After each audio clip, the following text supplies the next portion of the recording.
আসসালামু আলাইকুম এভরিওয়ান। আজকের ক্লাসে আমরা কোরআন পড়ার একটি গুরুত্বপূর্ণ ধাপ সম্পর্কে জানব। একটা একটা করে 3টা হরফ একসাথে জুড়ে কিভাবে উচ্চারণ করতে হয় আজকের ক্লাসে আমরা সেই বিষয়টি পড়ব। বিসমিল্লাহির রহমানির রহিম। আইন লাম মিম, এই পর্যন্ত আইন, এরপরে এই জায়গা থেকে আসছে এইটা হচ্ছে লাম, এরপরে এইটা হচ্ছে মিম। আইন লাম মিম। বা আইন দাল, এই পর্যন্ত বা, এরপরে আইন, এরপরে দাল। অবশ্যই অনুরোধ রইল ভিডিওটা স্কিপ না করে একবারে পুরোপুরি ভিডিওটা দেখবেন। শিন জিম আইন, এই পর্যন্ত শিন, এরপরে এটা হচ্ছে জিম, এটা হচ্ছে আইন। হয়তো আপনারা বলতে পারেন যে এইটা দেওয়ার কারণ কি, এই জায়গা থেকে মিলিয়ে আনার জন্য এই রেখাটা ব্যবহার করা হয়েছে। এই পর্যন্ত শিন, এরপরে এটা হচ্ছে জিম, এরপরে আইন। কফ লাম মিম, এই পর্যন্ত কফ, এই মিমের আগ পর্যন্ত হচ্ছে মিমের যে গোল এইটার আগে যে রেখাটা আছে এই পর্যন্ত হচ্ছে লাম, এরপরে মিম। কফ লাম মিম। আইন কফ লাম, এই পর্যন্ত আইন, এরপরে কফ, এরপরে লাম। আইন কফ লাম। আইন লাম কফ, এই পর্যন্ত আইন, এরপরে লাম, এরপরে কফ। আইন লাম কফ।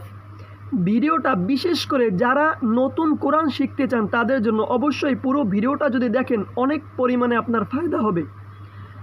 হা লাম কাফ, এই পর্যন্ত হা, এরপরে হচ্ছে এই পর্যন্ত লাম, এই রেখাটা এইটা হচ্ছে কাফের।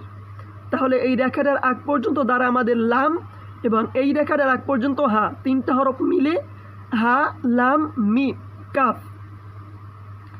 এরপর হচ্ছে সিন, এই পর্যন্ত সিন, এটা হা, এটা মিম। আমরা পূর্বের ক্লাসে দেখাইছি যে এক একটা হরফের 3টা করে রূপ বা একটা হরফ 3ভাবে লেখা যায়, সে জায়গায় হাটা দেওয়া আছে। আপনারা অবশ্যই হা, অনেক সময় আমরা হা আর মিম একসাথে গুলিয়ে ফেলি, হা আর মিমটা চিনতে খুবই অসুবিধা হয়। এক্ষেত্রে আপনারা একটুখানি যদি দেখে আসেন তাহলে আপনাদের খুব সহজ হবে। এই পর্যন্ত সিন, এরপরে হা, এরপরে মিম। সিন ফা হা, এই সিন, এরপরে এই যে ভাঁজটা দেওয়া আছে এটার পর থেকে হচ্ছে ফা এবং শেষে হচ্ছে হা। এই পর্যন্ত কাফ, এরপরে নুন, এরপরে তা। কাফ নুন তা। সিন কাফ নুন। দত হা কাফ। ইয়া তা লাম অও।